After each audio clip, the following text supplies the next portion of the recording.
મોડાસાની રખિયાલ ગામે એક મહિલાને સામાન્ય બોલાચાલીમાં મૂઢ માર મરાતા મહિલા ઇજાગ્રસ્ત થતા સારવાર હેઠળ હોસ્પિટલમાં દાખલ કરવામાં આવ્યા હતા। મહિલાના ઘર નજીક તારની વાડના થાંભલા રોપવા બાબતે બોલાચાલી બાદ સરપંચ, ઉપસરપંચ અને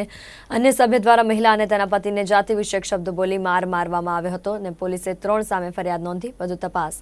હાથ ધરી છે।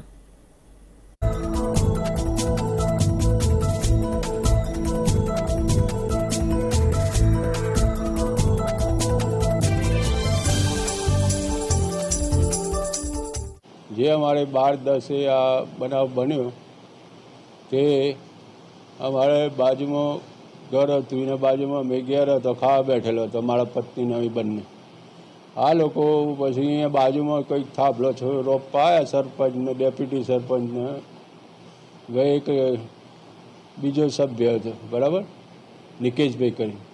એ લોકો આવ્યા તો એ લોકો એ થોભલાને માપતા હતા અને સોળા મજૂરને આ તે ગયું તે હું બહાર આવીને જોયું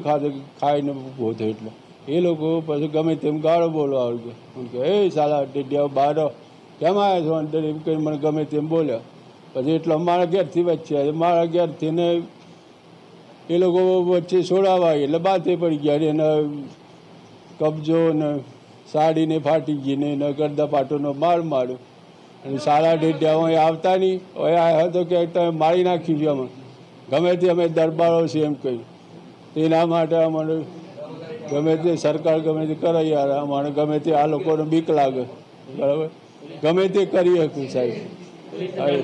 પોલીસને જાણ કરી FIR ફરાવી, અમે ફોન કરી પણ એ લોકો આવ્યા નહીં, પછી કે અહીં આવી જાય એટલે મેં